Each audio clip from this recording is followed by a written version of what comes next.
Chapter 1. Beginnings. Since dawn I had climbed up and down the steep mountain slopes and pushed my way through the dense valley forests. Again and again I'd stop to listen or to gaze through binoculars at the surrounding countryside. Yet I'd neither heard nor seen a single chimpanzee, and now it was already 5 o'clock.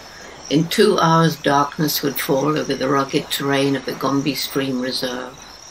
I settled down at my favourite vantage point, the peak, hoping that at least I might see a chimpanzee make his or her nest for the night before I had to stop work for the day. I was watching a troop of monkeys in the forested valley below when suddenly I heard the screaming of a young chimpanzee. Quickly I scanned the trees with my binoculars, but the sound had died away before I could locate the exact place, and it took several minutes of searching before I saw 4 chimpanzees. The slight squabble was over, and they were all feeding peacefully on some yellow plum-like fruits. The distance between us was too great for me to make detailed observations, and I decided to try to get closer. Carefully I surveyed the trees close to the group. Aha! If I could manage to get to that large fig without frightening the chimpanzees, I thought I would get an excellent view. It took me about 10 minutes to make the journey. As I moved cautiously around the thick, gnarled trunk of the fig, I realized that the chimpanzees had gone. The branches of the fruit tree were empty. The same old feeling of depression clawed at me. Once again, the chimpanzees had seen me and silently fled. Then, all at once, my heart missed several beats.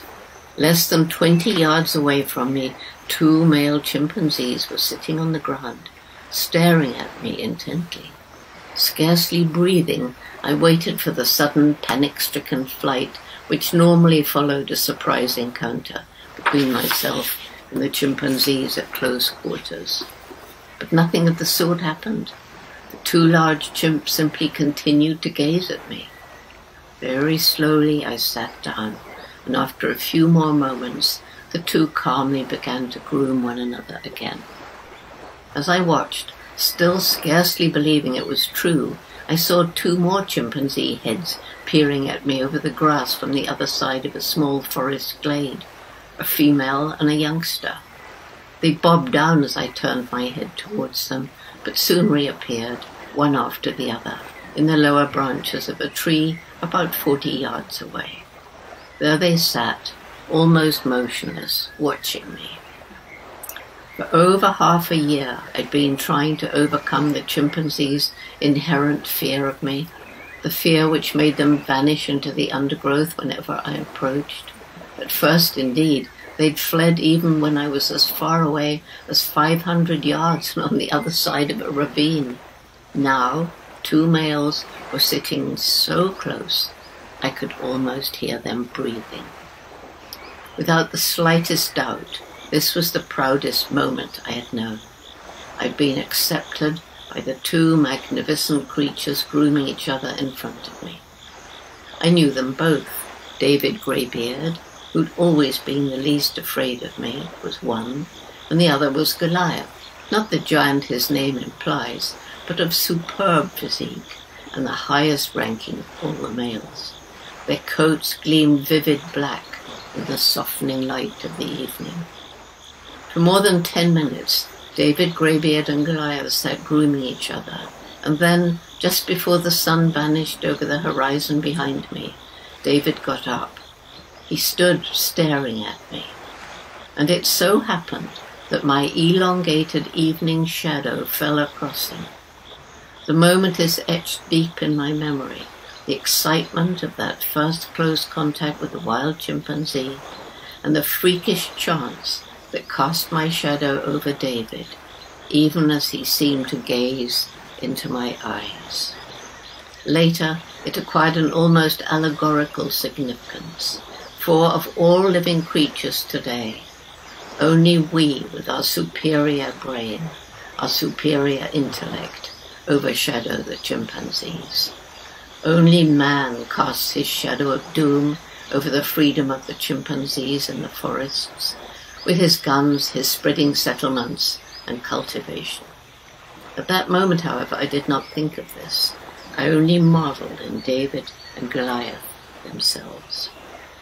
The depression and despair which had so often visited me during the preceding months were as nothing compared to the exultation that I felt when the group had finally moved away, and I was hastening down the darkening mountainside to my tent on the shores of Lake Tanganyika.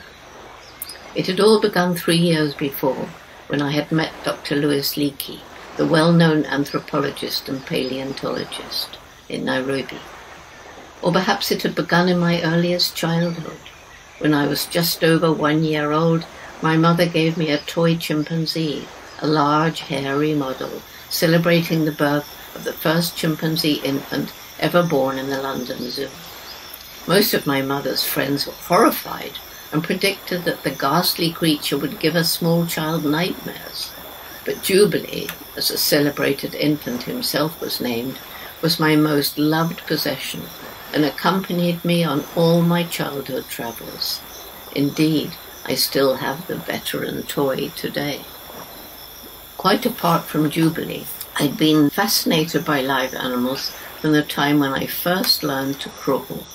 One of my earliest recollections is of the day I hid in a small stuffy hen house in order to see how a hen lays an egg. I mean, where did it come from? When I emerged, after about 5 hours, triumphant, the whole household had apparently been searching for me for hours, and my mother had even rung the police to report me missing. It was about 4 years later, when I was 8, that I first decided that when I grew up, I would go to Africa and live with wild animals. Although when I left school at 18, I took a secretarial course and then 2 different jobs, the longing for Africa was still very much with me. So much so, indeed, that when I received an invitation to go and stay with a school friend at her parents' farm in Kenya, I handed in my resignation the same day and left a fascinating job at a documentary film studio in order to earn my fare to Africa by waitressing during the summer season in Bournemouth, my hometown. It was cheaper to live at home. And by the way, I'm reading this to you from that same home in Bournemouth. If you're interested in animals, someone said to me about a month after my arrival in Africa, then you should meet Dr. Leakey. By then, I'd started on a somewhat dreary office job, for I hadn't wanted to overstay my welcome at my friend's farm. I was desperate to get closer to the animals, which for me were Africa. I went to see Louis Leakey of the Natural History Museum, where at the time he was curator.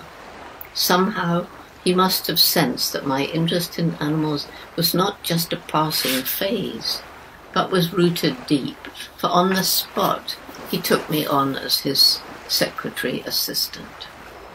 I learned much whilst I worked at the museum, and the staff were all keen naturalists, full of enthusiasm and happy to share some of their boundless knowledge with me. Best of all, I was offered the chance with one other girl of accompanying Dr. Leakey and his wife Mary on one of their annual paleontological expeditions to Olduvai Gorge on the Serengeti Plains.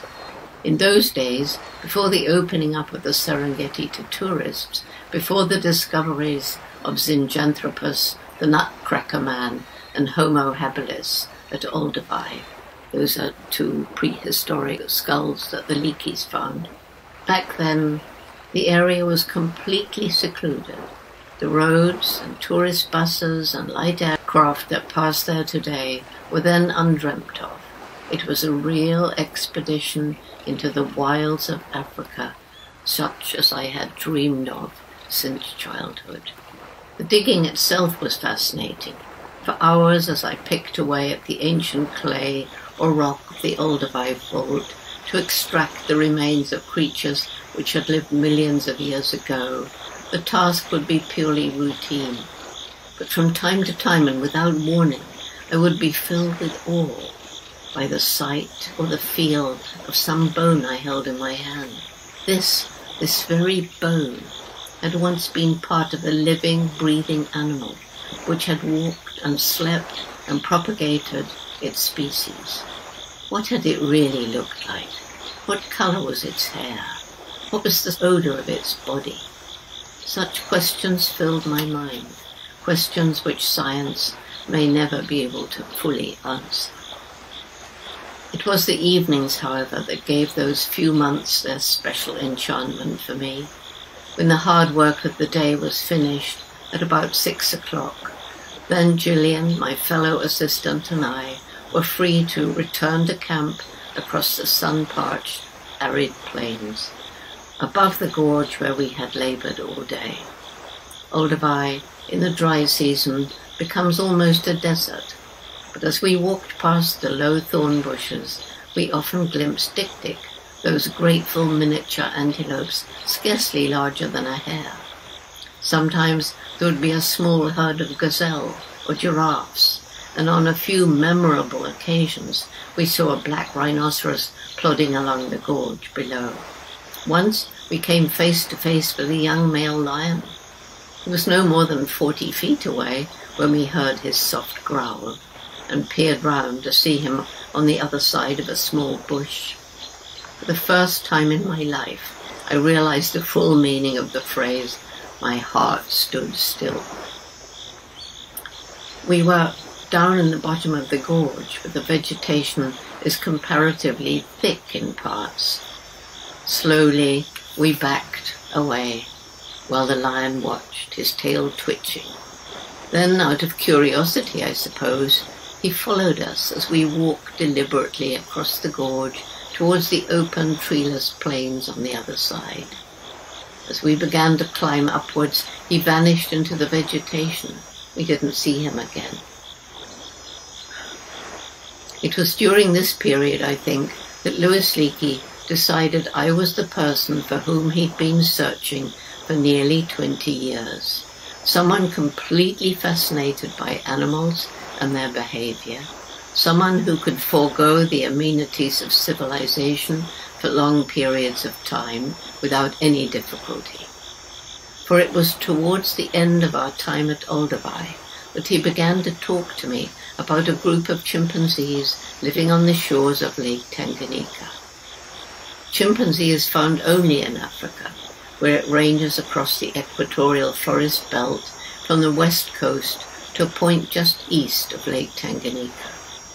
The group Louis was referring to comprised chimpanzees of the eastern or long-haired variety, Pan troglodytes schweinfurthi, as they are labelled by taxonomists. Louis described their habitat as mountainous, rugged, and completely cut off from civilization. He spoke for a while of the dedication and patience that would be required of any person who tried to study them.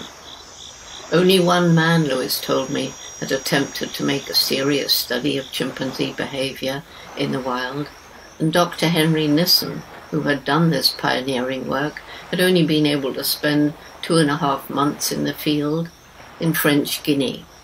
Louis said that no one could expect to accomplish much in such a short time.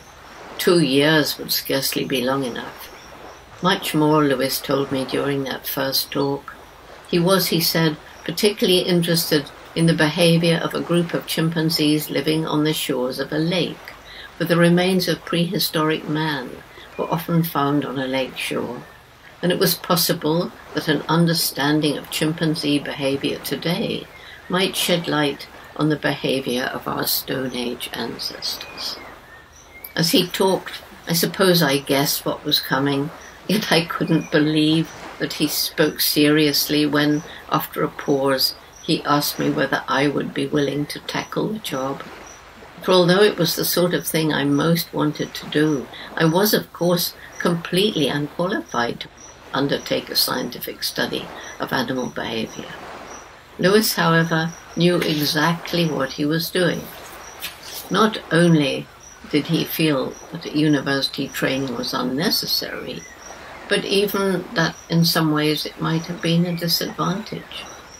He wanted someone with a mind uncluttered and unbiased by theory, someone who would make the study for no other reason than a real desire for knowledge, and in addition, someone with a sympathetic understanding of animals. Once I had agreed wholeheartedly and enthusiastically to undertake the work, Lewis embarked on the difficult task of raising the necessary funds.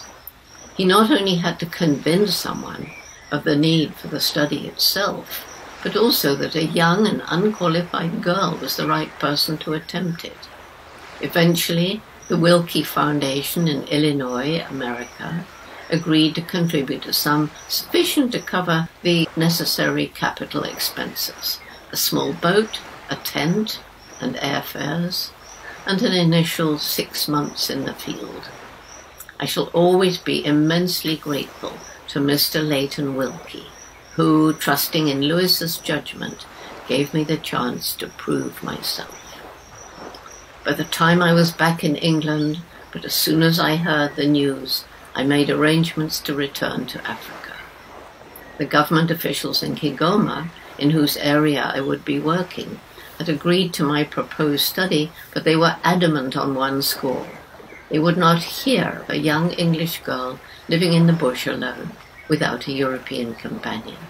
And so it was my mother, Van Goodall, who had already been out to Africa for a few months to visit me, volunteered to accompany me on my new venture.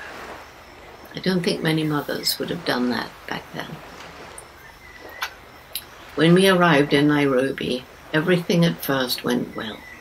The Gombe Stream Chimpanzee Reserve, now the Gombe National Park, the home of my chimpanzee group, fell under the jurisdiction of the Tanganyika Game Department, and the chief game warden was most helpful in sending the necessary permits for me to work in the reserve.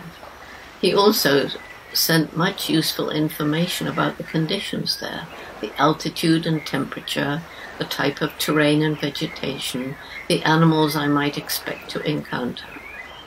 Word had come through that the little aluminium boat, which Lewis had bought, had arrived safely in Kigoma, and Dr. Bernard Verdcourt, director of the East African Herbarium, volunteered to drive Van and me to Kigoma. He would be able to collect plant specimens on the way and also in the botanically little-known Kigoma area. Just as we were ready to leave came the first setback. The district commissioner of the Kigoma region sent word that there was trouble amongst the African fishermen on the beaches of the chimpanzee reserve. The game ranger for the area had gone there to try and sort things out, but in the meantime it would not be possible for me to begin my work. Luckily for my peace of mind, Lewis immediately put forward the suggestion that I should make a short trial study of the vervet monkeys on an island in Lake Victoria. Within a week, Van and I were on his motor launch, chugging lazily over the shallow, muddy water of the lake to uninhabited Lolaway Island. With us were Hassan, captain of the little launch, and his assistant, both Africans of the Kakamega tribe. Hassan, who later joined me at the chimpanzee reserve, is a wonderful person. Always calm and a little stately, he is superb in an emergency, and with his sense of humor and intelligence makes a fine companion. At that time, he had worked for Lewis for nearly 30 years. It was 3 weeks before we received a radio message recalling us to Nairobi, and those 3 weeks were full of enchantment. At night we slept on the boat, anchored just off the island and lulled by the gentle rocking swell of the lake. Every morning, just before sunrise, Hassan rowed me ashore in the little dinghy, and I remained on the island watching the monkeys until dusk, or even later on those evenings when the moon was bright. Then I met Hassan on the lake shore, and he rowed me back to the boat. Over our meagre supper, usually consisting of baked beans, eggs, or tinned sausages, Van and I exchanged our news of the day. This is not the place to tell of the 16 monkeys of my little troop and their fascinating behaviour, for I'm writing a book about chimpanzees. But the short study taught me a good deal about such things as note-taking in the field, the sort of clothes to wear, the movements which a wild monkey will tolerate in a human observer and those it will not. And whilst the chimpanzees reacted quite differently in many ways, nevertheless, the things I learnt at Lolaway were very helpful when I started work at the Gombe stream. I was sorry in a way when the expected message came one evening, for it meant leaving the Burvits just as I was beginning to learn about their behaviour, just as I'd become familiar with the different individuals of the troop. It's never nice to leave a job unfinished. Once we reached Nairobi, however, I could think of nothing save the excitement of the 800-mile journey to Kigoma and the chimpanzees. Nearly everything had been ready before we left for Lolaway, so it was only a few days before we were able to set off with Bernard Verdcourt for Kigoma. The journey itself was fairly uneventful, although we had 3 minor breakdowns, and the Land Rover was so badly overloaded with all our equipment that it swayed dangerously if we went too fast. When we reached Kigoma, however, after a dusty 3 days on the road, we found the whole town in a state of chaos. Since we had left Nairobi, violence and bloodshed had erupted in the Congo, which lay only some 25 miles to the west of Kigoma, on the other side of Lake Tanganyika. Kigoma was overrun by boatloads of Belgian refugees. It was Sunday when we drove for the first time down the avenue of mango trees that shades Kigoma's one main street. Everything was closed, and we could find no official to help us.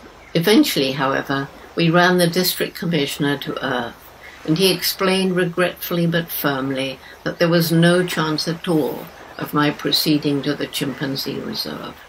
First, it was necessary to wait and find out how the local Kigoma district Africans would react to the tales of rioting and disorder in the Congo. It was a bitter blow, but there was little time for moping. We booked ourselves in a room each at one of the 2 hotels, but this luxury didn't last long. Another boatload of refugees arrived that evening, and every available inch of space was needed. Van and I doubled up, squeezing ourselves into the small amount of room that was left over after we'd packed in all our equipment from the Land Rover. Bernard shared his room with a couple of homeless Belgians, and we even got out our 3 camp beds and lent them to the harassed hotel owner. Every room was crammed, but these refugees were in paradise compared to those temporarily housed in the huge warehouse normally used for storing cargo on the way across the lake to or from the Congo. There, everybody slept in long rows on mattresses or merely blankets on the cement floor, and queued up in their hundreds for the meagre meals that Kigoma was able to provide for them. Very soon, Van, Bernard and I had made the acquaintance of a number of Kigoma's residents. Of course, we offered to help with the catering, and that offer was eagerly accepted. On our second evening in Kigoma, we 3 and a few others made 2,000 spam sandwiches. These were finally stacked neatly in wet cloths, damp cloths really, in large tin trunks, which were carried off to the warehouse. Later, we helped to hand them out to the refugees, together with soup, some fruit, chocolate, cigarettes and drinks. I have never been able to face tinned spam from that day. 2 evenings later, most of the refugees had gone, carried off by a series of extra trains to Tanganyika's capital, Dar es Salaam. The hustle of activity was over, but still we were not allowed to leave for the chimpanzee reserve. We all became somewhat depressed. My funds did not permit Van and I to stay on at the hotel, so we decided to put up a temporary camp somewhere. When we inquired where we could do this, we were directed to the grounds of the Kigoma prison. Actually, this was not as bad as it sounds, for the grounds, which are beautifully kept, overlook the little lake, and at that time of year the citrus trees all around were groaning under the weight of sweet-smelling oranges and tangerines. The mosquitoes in the evening were terrible, though. During our period of enforced inactivity, we got to know the tiny town of Kigoma quite well. It is more like a village by European or American standards. The hub of activity was down by the lake shore, with the natural harbour offers anchorage to the boats which ply up and down the lake to Burundi, Zambia, Malawi, and across to the Congo in the west. Near the lake, too, are the government administrative offices, the police station, the railway station, and the post office. One of the most fascinating aspects of any small town in Africa is the colourful fruit and vegetable market, with the merchandises offered for sale in small piles, each of which has been accurately counted and priced. In Kigoma Market, we found that the more prosperous traders operated from under a lofty stone awning. The others sat on the red earth of the main market square, their wares neatly set out on sacking or on the ground itself. Bananas, green and yellow oranges, and dark purple wrinkled passion fruits were displayed in profusion, and there were bottles and jars of glowing red cooking oil made from the fruit of oil-nut palms. Kigoma boasts one main street which slopes upward from the administrative centre and runs through the main part of Kigoma. On either side, it is flanked by tall, shady mango trees and countless tiny stores, or dukas as they are called, throughout East Africa. It amazed us as we walked through Kigoma that so many stores could survive when they all appeared to sell similar goods. Again and again we saw piles of kettles and crockery, plimsolls and shirts, torches and alarm clocks. Most stores were brightened by great squares of brilliantly coloured material, sold in pairs to the African women and known as kangas. One square is wrapped around under the arms and hangs down just below the knees. The other becomes a headdress. Outside some of the dukas, a tailor worked at his foot-operated sewing machine, and an old Indian sat in the dust outside the tiny shoe shop, using his feet like extra hands to hold the leather as he sewed and tacked and glued shoes together. He was so skillful, it was a delight to watch him. We got better acquainted with several Kigoma residents during these days. They were mostly government officials and their wives, and very charming and hospitable we found them. I shall never forget when Van, not wanting to rebuff any of our newfound friends, accepted 2 offers of a hot bath for the same evening. Bernard, who was convinced we were both slightly mad anyway, drove her stoically from house to house to keep her appointments without giving her away. When we had been in Kigoma just over a week, David Anstey, the game ranger, who'd been sorting out the troubles between the fishermen in the Gombe Stream Reserve, returned to Kigoma. He and the district commissioner had a long conference, the outcome of which was that I was given official permission to proceed to the Gombe Stream. At last. By this time I'd almost given up hope of even seeing a chimpanzee, for I'd convinced myself that at any minute we would be ordered back to Nairobi. And so when I found myself on the government launch, which had been lent to us for transporting all our equipment, including our 12-foot dinghy, the expedition had taken on a dreamlike quality.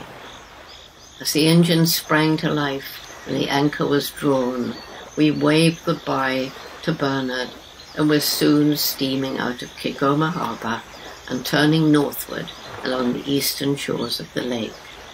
I can remember looking down into the incredible clear water and thinking to myself, I expect the boat will sink, or I shall fall overboard and be eaten by a crocodile. But neither of those things happened. End of chapter 1.